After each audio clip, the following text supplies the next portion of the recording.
Bienvenue à toutes et à tous à cette nouvelle séance de Découvrir le cinéma. Cette semaine, nous vous proposons de découvrir Aya, le premier long métrage du réalisateur Simon Koulibaly-Gillard. Né en Bulgarie, il a grandi en Bretagne et vit aujourd'hui à Bruxelles, et il tourne depuis 10 ans systématiquement en Afrique de l'Ouest. Simon Koulibaly-Gillard est définitivement un globe-trotter.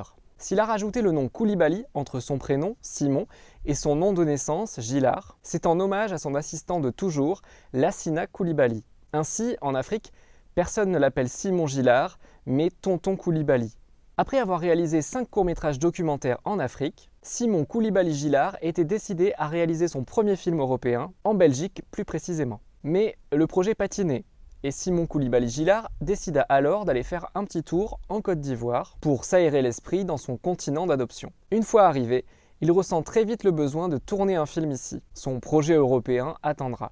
Il acheta alors une voiture au kilométrage impressionnant, plus de 600 000 km au compteur. Il s'apprête alors à faire le tour de la Côte d'Ivoire pour chercher un lieu afin de situer son prochain film. Et le destin a décidé pour lui, puisqu'au bout seulement de 200 km de route, le moteur casse, et la voiture s'arrête devant l'embarcadère qui mène à l'île de Laou. De dépit, se sachant bloqué dans cet endroit pendant plusieurs jours, il décide de monter dans le bateau et d'aller explorer l'île, celle-là même que vous allez découvrir dans le film Aya.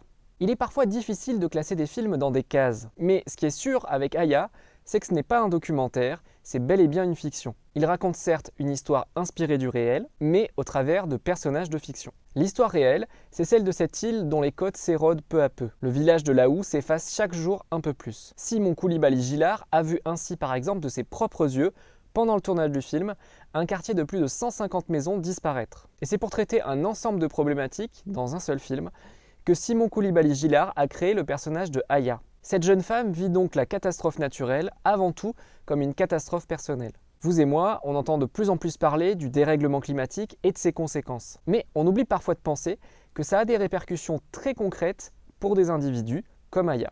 Bien que ce soit un film de fiction, Simon Koulibaly-Gillard ne filme que des comédiens non professionnels. Toutes et tous n'avaient d'ailleurs jamais vu de film avant d'en faire un. En plus de cette contrainte, le réalisateur se confronte à un autre problème, il n'y avait pas d'électricité dans l'île. Et qui dit pas d'électricité, dit pas de possibilité de faire un éclairage artificiel. Le réalisateur était donc contraint d'utiliser la lumière naturelle. Enfin, de la même manière qu'un documentaire, le scénario d'Aya n'était pas écrit à l'avance. Il se construisait jour après jour, prise après prise. Donc, tourner avec des non-professionnels, sans scénario et sans lumière artificielle, cela imposait un calendrier de tournage très long. Alors qu'un long métrage de fiction classique est souvent tourné entre 6 et 8 semaines, il a ainsi fallu plus de 10 mois pour tourner Aya.